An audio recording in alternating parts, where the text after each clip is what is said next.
Journée internationale pour la prévention des abus envers les enfants, ce 19 novembre. Nous nous sommes focalisés, vous l'avez suivi, sur les enfants albinos victimes de mépris et préjugés de tout genre.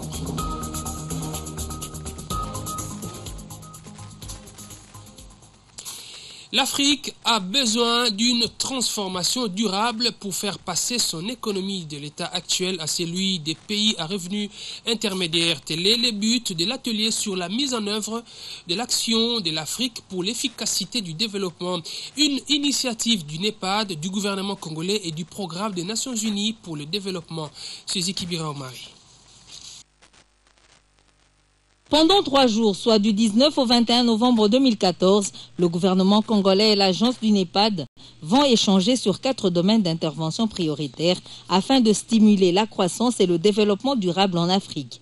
Il s'agit des taxes et de la mobilisation des ressources domestiques, de l'état des lieux, des pays à revenus intermédiaires, de la coopération pour l'efficacité du développement, mais aussi de partager les connaissances et la coopération sud-sud et triangulaire, notamment pour le développement du secteur privé. L'investissement du gouvernement de la République démocratique du Congo dans la mobilisation de ressources domestiques a permis, à titre d'illustration, d'être capable de lancer un vaste programme de construction et ou de réhabilitation de 1000 écoles par an sur base de ressources propres. Les participants aux travaux devront élaborer un plan pour multiplier les efforts de mise en œuvre des priorités clés pour l'Afrique dans le cadre du partenariat mondial. Le programme des Nations Unies pour le développement se félicite de l'émergence de cet agenda et de l'appropriation nationale de cet outil. La tenue de cet atelier technique en RDC consacre aujourd'hui l'appropriation nationale. Notons que le plan d'action de l'Afrique est élaboré à un moment crucial. Le rôle du partenariat pour une coopération efficace au service du développement est nécessaire pour permettre la réalisation des priorités de développement pour l'agenda post-2015. C'est ce qui justifie la présence d'experts et des autorités congolaises à ces assises, car avec des bonnes stratégies, le Congo et le continent peuvent financer leur développement sur leurs ressources propres. Plus de 440 milliards de francs congolais doivent être atteints par les régies financières, y compris les recettes des pétroliers producteurs pour ce mois de novembre. C'est ce qui ressort de la rencontre de ce mercredi entre le ministre délégué auprès du Premier ministre en charge des Finances et les responsables des régies financières. Vicky Moukeba, Esther Mpezo sur les images de Chims Kapangala. Autour de l'argentier national Patrice Kitebi, les responsables des régies financières, à savoir la DGI, la DGDA et la DGRAD, ainsi que les responsables des pétroliers producteurs, se sont retrouvés ce mercredi pour la réunion des régies financières. Pour ce mois de novembre, les régies financières doivent atteindre plus de 440 milliards de francs congolais de recettes globales, y compris les recettes de pétroliers producteurs. Et donc nous espérons que pour ce mois, on pourrait avec la TVA en régime intérieur, atteindre plus de 440 milliards de recettes globalement, y compris les recettes de pétroliers producteurs, ce qui serait une performance relativement bonne par rapport à tout ce que nous avons fait dans le courant de l'année. On va dire que pour ce mois, les perspectives s'annoncent plutôt bonnes. Comme vous le savez, c'est un mois d'échéance fiscale sur lequel nous sommes en train de travailler avec notamment spécialement la DGI. Un plan d'action a été fait, il est suivi par la direction générale et nous espérons que les 243 milliards d'assignations du mois de novembre faites à la DGI vont être atteintes au moins. Pour le ministre délégué aux Finances, Patrice Kitebi, les régies financières doivent redoubler d'efforts pour arriver à des bons résultats d'ici la fin de l'année 2014 en luttant contre la fraude et l'impunité. Le but étant que nous puissions combler le gap ou tout au moins le réduire de manière considérable. Mais je pense que en réalité, l'effort qui a été fait montre bien que si nous redoublons d'efforts au niveau des régies financières, si les contrôles sont faits sur une base régulière, si les recouvrements sont faits, si la lutte contre la fraude et l'impunité deviennent implacables et systématiques, nous allons arriver à des bons résultats. Est-ce qu'on va combler tout le gap d'ici la fin de l'année? C'est une C'est un vrai défi, c'est un vrai pari. Mais en tout cas, les efforts sont faits dans le sens de le réduire de manière substantielle avec l'appui de l'ensemble des régies financières. Ensemble, l'Argentine nationale et les responsables des régies financières ont aussi discuté sur les sanctions et les révocations des agents véreux impliqués dans la corruption. La province du Bas-Congo vient de bénéficier des équipements médico-sanitaires et des 6 ambulances, dont du gouvernement congolais à travers le programme d'équipement des structures sanitaires. Ces équipements sont destinés à 6 zones de santé réparties dans les 5 territoires du Bas-Congo. La remise de ces matériels a été faite par le ministre de la Santé publique, le ministre national. Reportage Vicky Moukeba avec Esther Mpezo Omba.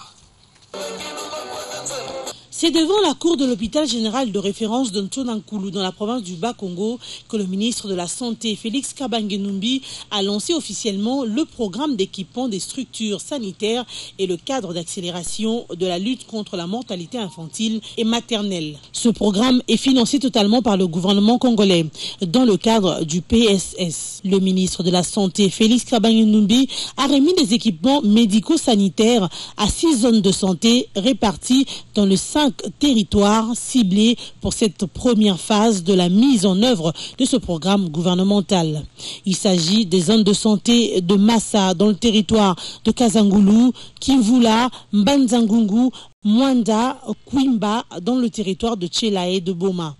Sur place, 6 ambulances ont été remises aux médecins chefs de zone ciblée. Outre les matériels roulants, les centres de santé ont aussi reçu du matériel de consultation, du matériel de soins de santé de base. L'hôpital général de référence de Sonankulu a aussi bénéficié du matériel pour les services de consultation, dont les boîtes d'accouchement, 50 lits d'hospitalisation avec matelas, des tables d'accouchement et de lits d'examen gynécologique. Des kits de laboratoire de santé, à savoir des microscopes, des réactifs de laboratoire, un groupe électrogène de 25 kVA et un matériel d'échographie. Le ministre de la Santé, Félix Kabange-Numbi, a insisté sur une gestion rationnelle de cette dotation gouvernementale. Il a souligné que la mise en œuvre du PESS requiert l'implication et la redevabilité à tout le niveau. Félix Kabange-Numbi a exhorté les autorités provinciales du Bas-Congo de s'approprier les PESS pour relancer les organes provinciaux et locaux de gestion et la participation communautaire. De son côté, la ministre provinciale de la Santé du Bas-Congo, Thérèse Mambou, a précisé que ce programme permettra d'améliorer la qualité de soins et des services dans les structures sanitaires afin de contribuer à l'atteinte des OMD. Toujours dans le cadre du PESS, le ministre de la Santé, Félix Kabange-Numbi, a posé la première pierre de construction d'un centre de santé à Mbanzangungu.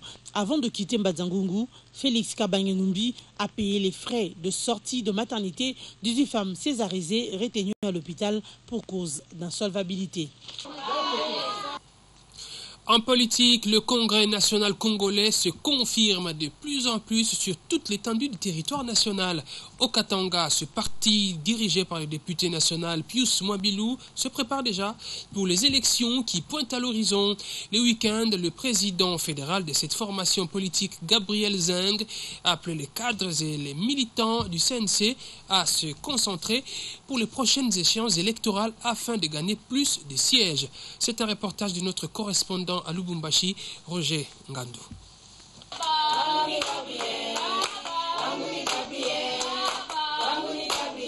Le Congrès national congolais Fédération du Katanga, presque déterminé à gagner le terrain au moyen des élections provinciales, urbaines et municipales qui seront organisées en RDC dans les tout prochains jours. La preuve, c'est que le parti est, selon M. Gabriel Nzeng, le fédéral CNC au Katanga, implanté dans tous les recoins de la juridiction et même dans les triangles dits de la mort au nord Katanga, avec un seul objectif, et c'est là, derrière l'honorable Pius Mwabilou Mbayou Mukala, pour un dynamisme incontournable. C'était au cours d'une matinée politique organisée au siège de Lubumbashi ce samedi 15 novembre 2014 que le message a été révélé par le fédéral aux partisans du parti. Gabriel Nzeng en a profité pour appeler tout le monde au bon sens et à se méfier aux discours égoïstes de politiciens qui ne font que détruire, mais de s'accrocher plutôt au CNC, un parti qui met au centre de toute chose l'homme et son social.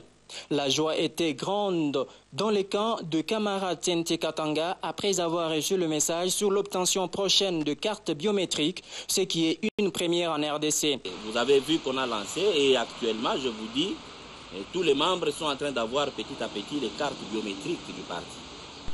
Donc nous vous disons que jusque dans les fins fonds, partout où le CNC est installé, tous les membres du CNC auront les cartes biométriques. Le CNC est dirigé par l'honorable Pius Mwabilou Bayomukala. C'est lui, notre papa, c'est lui le président national du parti. Donc, et puis, tous ceux-là qui connaissent l'honorable Pius Mwabilou, c'est un organisateur. C'est vraiment un très grand organisateur. Et il ne fait jamais des choses en attendant. Quant à la question de l'ère sur la révision constitutionnelle, Nzeng pense que ce n'est pas encore le moment d'en faire cas, d'autant plus que le chef de l'État lui-même ne s'est pas encore prononcé quant à ce. Les réalités de notre pays sont en train de changer. Le peuple doit mettre ça dans la tête. Qu'il ne se laisse pas entraîner par des politiciens qui sont remplis d'intérêts égoïstes, mais qui ne voient pas la population dans tout ça. Néanmoins, il appelle ses siens à l'éveil de la conscience pour un avenir radieux de la République démocratique du Congo. Les cités de Kasumbalesa, Sakanya Centre et Mukambo vivent en ce jour dans une pénurie d'eau sans précédent. Les populations de ces entités sont ainsi exposées à plusieurs maladies hydriques, comme le fait savoir notre correspondant Jean-Claude Mukenga. Les habitants des trois grandes cités du territoire de Sakanya sont privés de l'eau potable à boire. Ils sont des Kasumbalesa, Mukambo et Sakanya Centre situés respectivement à 90, 180 et 230 km de la ville de Lubumbashi, district du Haut-Katanga. Selon eux, ils sont obligés de consommer l'eau des puits. D'autres effectuent une distance de plus de 8 km pour s'approvisionner en eau des rivières. Conséquence, multiplicité des maladies hydriques et des mains sales, notamment la malaria, fièvre typhoïde et autres. Par exemple, à Kasumbalesa, les dames et jeunes filles se réveillent à 5 heures du matin pour être premières au puits et au robinet. Malheureusement, les puits d'eau sont séchés. L'eau des robinets aussi coule une seule fois par semaine. Pour les analystes de Kasumbalesa, cette carence en eau dans leur contrée est due au changement climatique, chose rejetée par ses habitants. Ils accusent la régie des eaux locales. Selon eux, cette agence de distribution d'eau de Kasumbalesa n'a que 3 agents, difficile de raccorder l'eau potable à toute la population. À Sakanya et Mukambo, la régie des eaux n'existe pas depuis l'évolution de ces deux cités frontalières. Plus de 3000 habitants à Mukambo s'approvisionnent en eau d'un seul puits appartenant à l'Office congolais de contrôle. J'ai au téléphone par la RTGA les 3 chefs des cités voisines, notamment Mukambo, Kasumbalesa et Sakanya, disent avoir sollicité par écrit à plus de 10 fois le gouvernement central du Katanga des mesures palliatives mais sans succès. Les habitants de ces 3 cités disent être abandonnés par le gouvernement central du Congo. Ils en appellent ce même gouvernement à l'assistance car selon eux, l'eau c'est la vie. Kasumbalesa, Jean-Claude Mukenga Kalombo, RTGA. Les cadres de l'EPSP, les parents, les coordinateurs des écoles conventionnées du Kasaï occidental sont depuis ce mercredi dans un atelier sur la stratégie sous-sectorielle de l'EPSP et du plan intérimaire de l'éducation. Cet atelier de 3 jours est organisé dans le cadre du projet de soutien à l'éducation des bases. Les détails avec notre correspondant Jean-Claude Laurent Lukengu.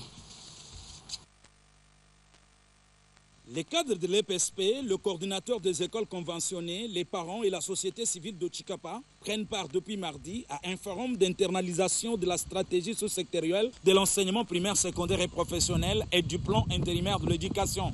C'est un atelier de 3 jours qu'organise le ministère de l'EPSP avec l'appui de l'Agence française de développement, la CTB, DFID, USAID, UNICEF et UNESCO, dans le cadre du projet de soutien à l'éducation de base. Ouvert par le maire à l'intérim de Chikapa, l'atelier porte sur la présentation du plan intérimaire de l'éducation, l'échange avec les participants sur la politique éducative, le projet de soutien à l'éducation de base, les informations sur la loi cadre de l'enseignement en RDC, la gratuité aux primaires et l'appui du projet de soutien à l'éducation de base, la politique des infrastructures scolaires et programmes de construction des écoles et la gestion des manuels scolaires, ainsi que sur la promotion de l'enseignement technique et de la formation professionnelle. Cette campagne se clôture jeudi avec l'élaboration d'un plan d'action.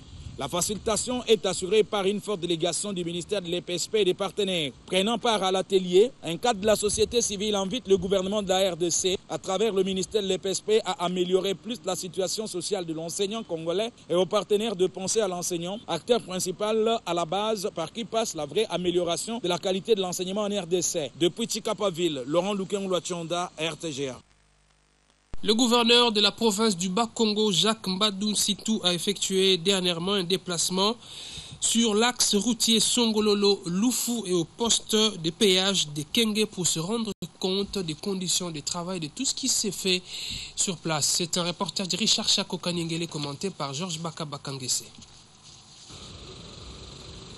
Voulant se rendre compte de l'état de praticabilité de l'axe routier Songololo, poste frontalier de Lufu, le gouverneur Jacques Mbadou a inspecté les travaux réalisés par l'Office des routes avec les financements propres de l'exécutif provincial. Cette route qui autrefois était un casse-tête pour les usagers, aujourd'hui grâce à l'attention accordée par l'autorité provinciale, est redevenue praticable. Et nous nous sommes rendus compte effectivement qu'aujourd'hui, la route est dans un état de praticabilité très satisfaisant.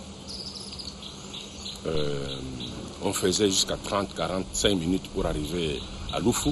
Je crois que vous avez vu au retour, c'est une dizaine de minutes. Bon, ça, c'est les premiers points. Alors, vu sous cet angle, nous nous sommes dit on ne pouvait pas installer les péages sans d'abord réhabiliter. Nous l'avons réhabilité. Maintenant qu'on a vu que la route est praticable, nous sommes maintenant à même d'aller installer les péages pour que ces tronçons de route soient aussi asphaltés sur une largeur de 15 mètres. Longueur de 13 km, largeur de la route 15 mètres. Au poste de péage de Kenge, Jacques Mbadou a évalué les niveaux des recettes depuis l'installation du bureau de contrôle et du guichet des banques. Les recettes de péage sont passées de 2 160 000 $ par mois à 3 200, 3 300 par mois. Ce mois-ci, la réconciliation qui a eu les 10 donne déjà 1 200 000 $ pendant la première décade. Donc on peut dire que sur le plan des chiffres, il y a amélioration. La carrière de l'entreprise chinoise Crexet qui servira à la réhabilitation de la nationale numéro 1, axe routier Boma-Matadi, et celle de Palabala, confiée à la société Zengwei pour la modernisation du stade de Lumumba à Matadi, n'ont pas échappé au contrôle du gouverneur du Bas-Congo, pour qui leurs ressources auront un impact dans la réduction du coût de ces deux infrastructures. À Kinshasa, les usagers du pont de la rivière Gombe sur l'avenue de Libération courent le risque de renversement pendant les heures de pointe. Ce pont réhabilité manque de garde-fous pour sécuriser les piétons et les véhicules qui circulent sur cette voie. Coup de projecteur dans ce reportage d'Abdoul Soko avec Sylvain Bété, commenté par Georges Bakabaka.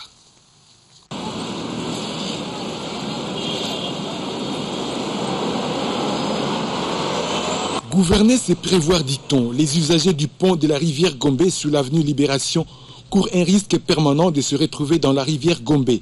Cette menace pèse aussi bien sur les piétons que les véhicules. Après des travaux d'élargissement et de réhabilitation de l'avenue Libération, des garde-fous ont été détruits sans être reconstruits. Les piétons et conducteurs qui fréquentent cette route ne sont pas à l'abri, les risques étant encore accrus en cas de pluie. Les autorités provinciales sont invitées à faire ériger des garde-fous de part et d'autre de ce pont pour permettre aux usagers de circuler en toute sécurité.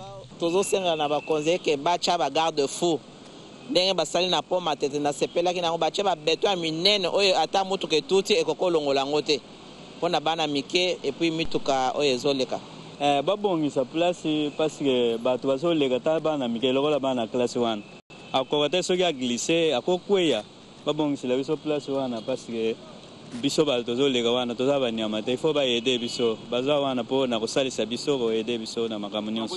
naosenga na gouverneur na biso ya ville ya Kinshasa asaleli biso misala vraiment bien faut aussi vraiment à continuer à garder fou pour prévenir l'amitié, à éviter tu vas courir na mai on to singa atep na bagarde fou na continuer msane ndenga banda bien assisa bien pour ça bien pour Namboka. Pour se prémunir d'éventuelles chutes dans la rivière, les conducteurs et les piétons doivent se bousculer cet espace pour circuler.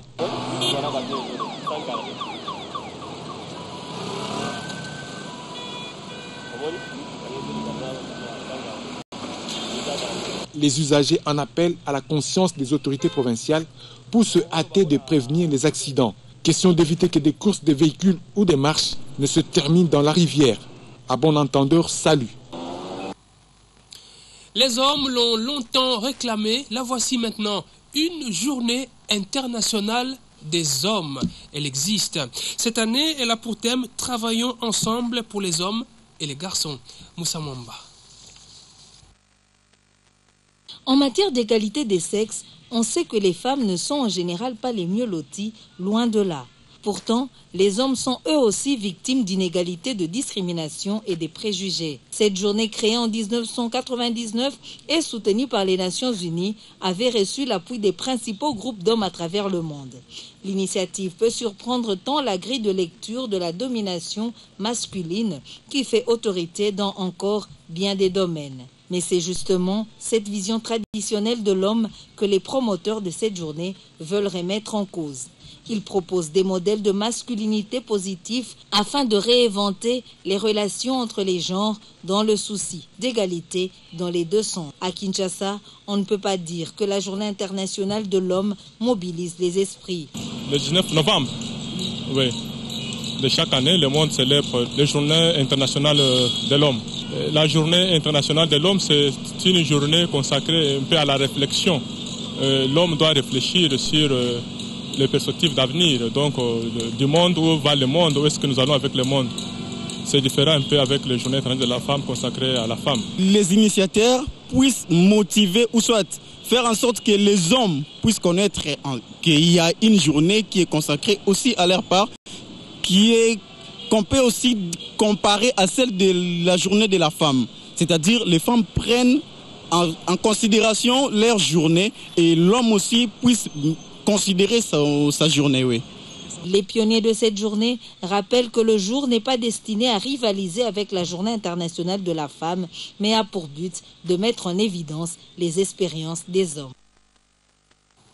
À l'étranger, au Burkina Faso, le lieutenant-colonel Zida a été élevé au rang de Premier ministre. L'annonce a été faite ce mercredi donc, par le nouveau président des transitions, Michel Kafando, au palais présidentiel. C'est donc jeudi que le nouveau gouvernement pourra être annoncé.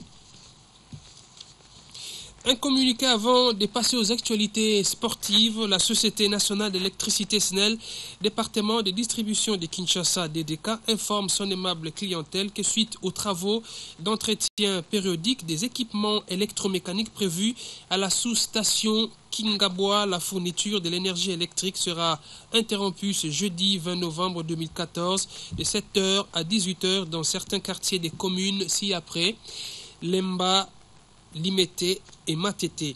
Toutefois, la situation pourrait être rétablie plus tôt si les travaux s'achevaient avant l'heure indiquée ci-dessus. On passe maintenant aux actualités sportives avec Patrick Isobonge Sebokuma. Ce journal vous a été offert par RTL.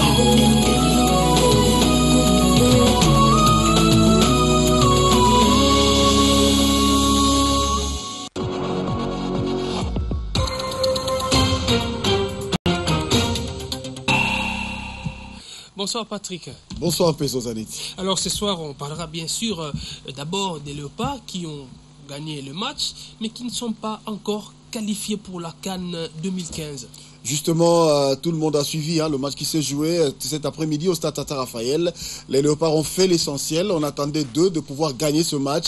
Ils l'ont gagné, mais leur sort ne reposait pas sur eux-mêmes. D'autant plus qu'ils avaient 6 points. Il fallait en avoir 9 ou 10 pour prétendre peut-être ne pas attendre les résultats des autres matchs. Mais dans ce cas, les Léopards sont obligés d'attendre les résultats des matchs qui se jouent déjà, notamment les résultats du match entre le Soudan et le Congo-Brazzaville, le Congo qui a 7 points et qui rencontre le Soudan.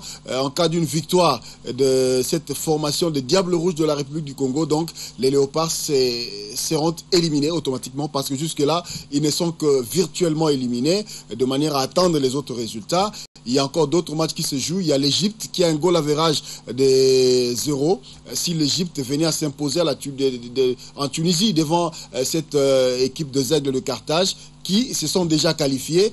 Donc l'Égypte va avoir un goal average favorable à la RDC. Il y a encore 2 autres équipes, notamment la Guinée équatoriale qui rencontre l'Ouganda. Les 2 formations ont 7 points. Dans leur poule, il y a 2 équipes qui sont déjà qualifiées et ils ne cherchent que la 3e place qualificative, donc comme meilleure perdante, de pouvoir aller en Guinée. Donc ce sont là les probabilités ou les résultats que les Léopards doivent nécessairement attendre pour prétendre se qualifier. Ibenge l'avait déjà dit dans son interview qu'on a suivi en début de ce journal. Il a dit qu'on a totalisé 9 points, goal average plus 1. Donc il faut attendre ces résultats-là pour prétendre avoir cette place de meilleure perdante. Il y a comme quelque chose qui m'a inquiété. L'entraîneur tout à l'heure au début du journal, il disait que pendant les matchs, ils ont appris que le Cameroun menait, tout ça, ça a un peu démoralisé les joueurs. Est-ce qu'il est permis, est-ce qu'il est bon que pendant de telles rencontres, que les joueurs ou l'entraîneur aient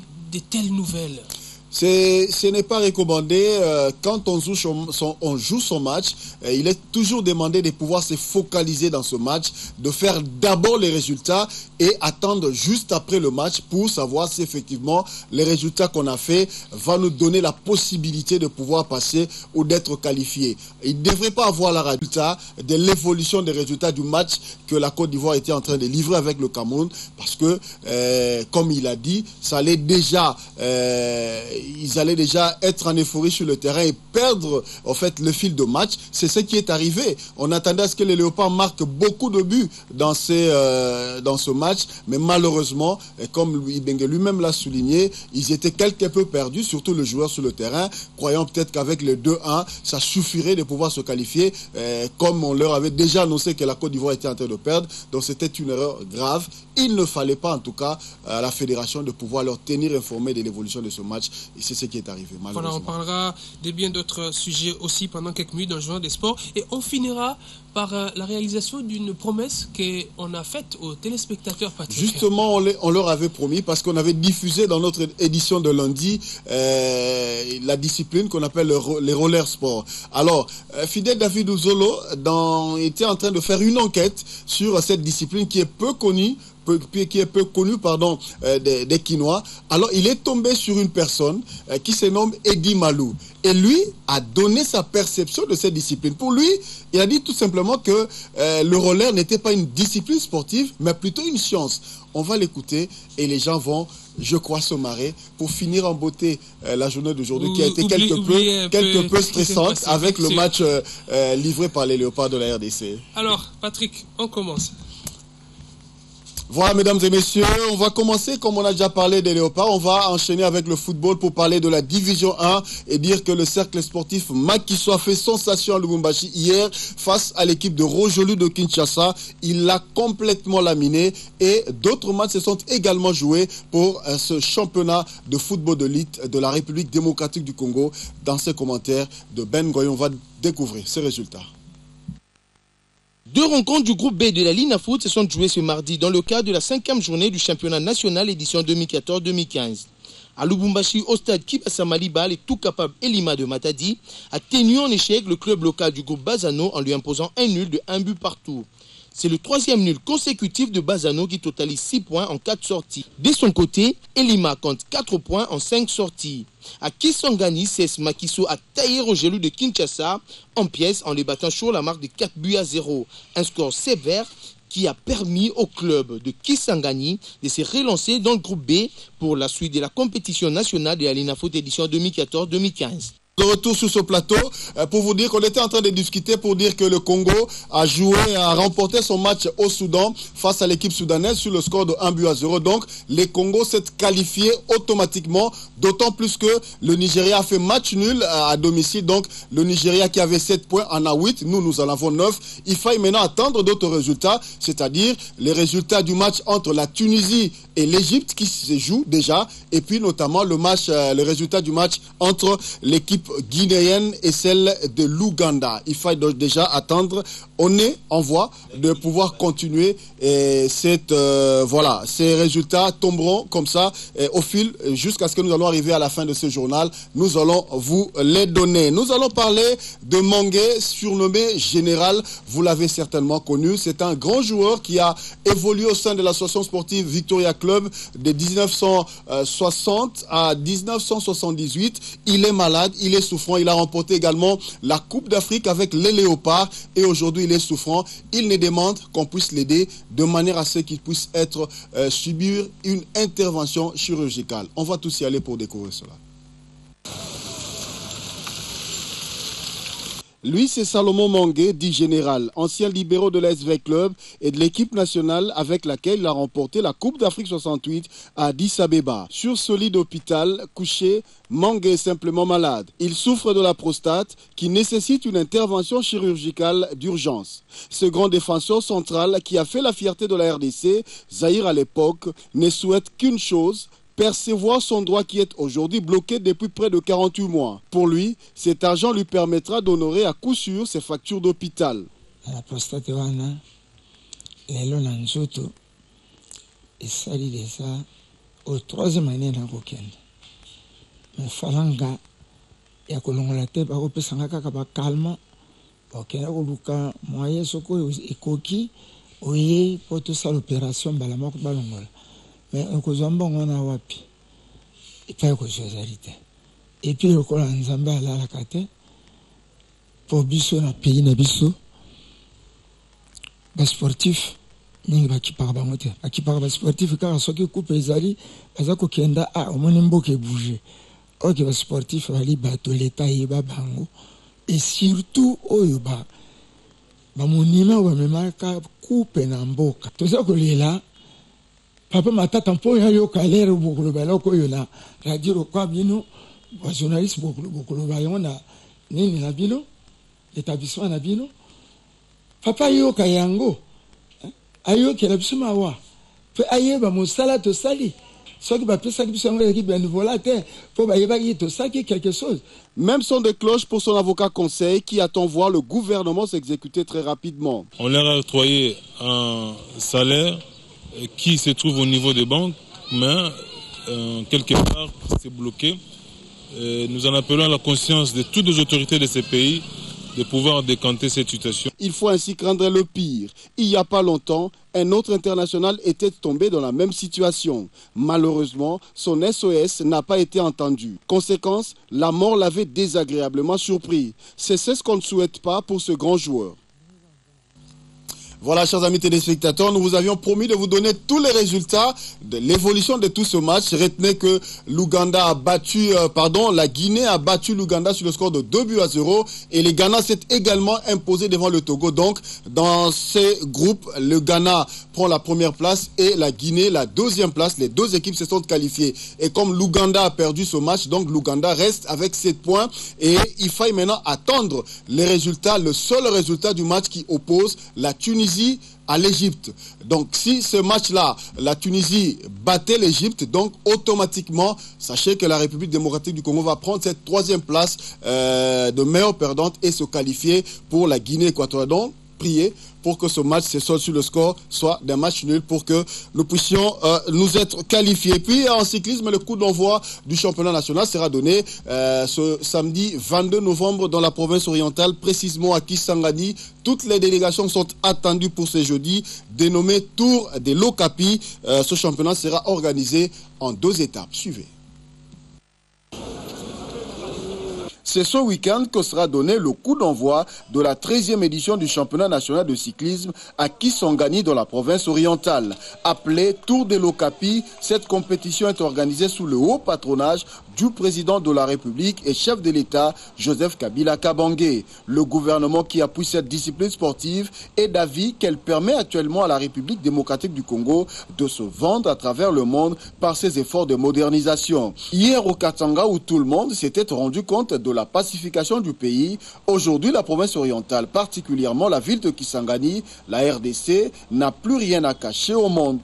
Le comité Moutayombela met tout en œuvre pour traduire en acte le travail colossal abattu par les uns et les autres pour booster l'ensemble du sport congolais. Ce championnat se déroulera en 2 jours avec différentes épreuves. Une première de 128 km entre Banalia et Kisangani le samedi 22 novembre et un circuit fermé de 120 km dans la ville de Kisangani le jour suivant.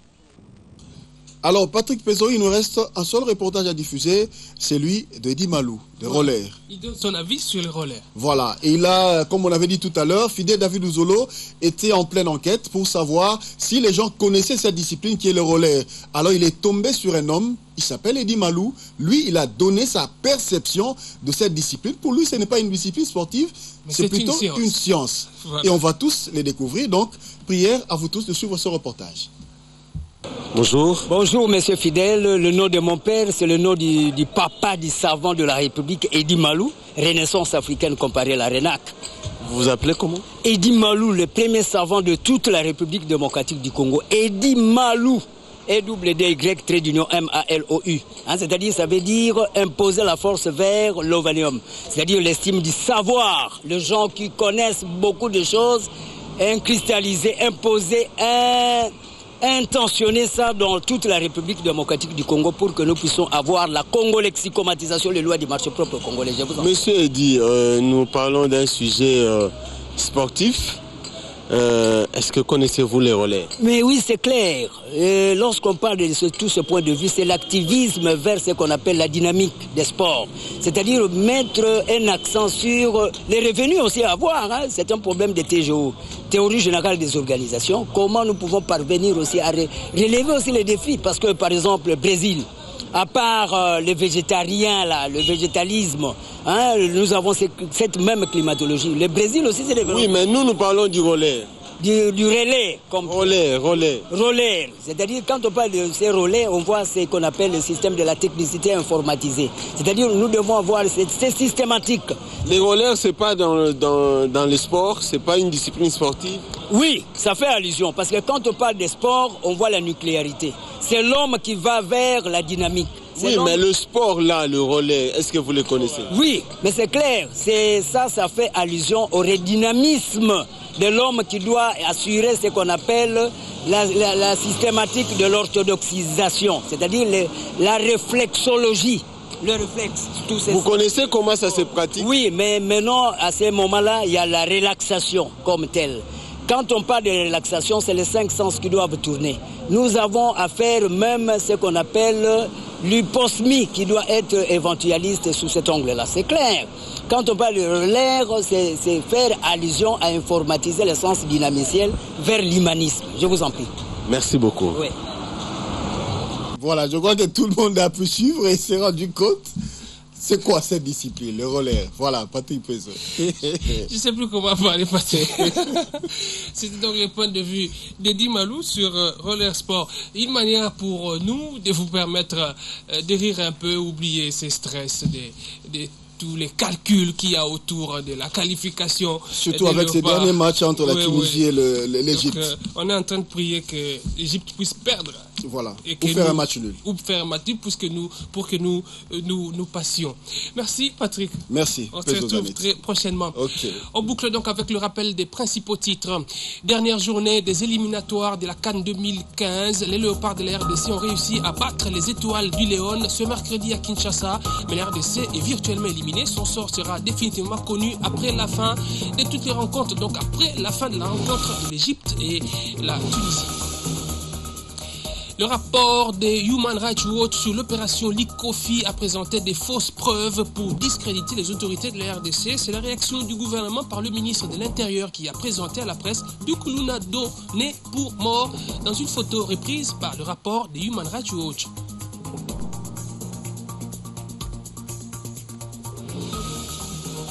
Journée internationale pour la prévention des abus envers les enfants. C'est 19 novembre. Nous vous avons montré les conditions de vie, d'éducation des enfants albinos. Fin de ce journal, merci à vous qui nous avez suivis à Lubumbashi et de partout dans le monde. Les programmes continuent sur notre chaîne, alors ne zappez pas.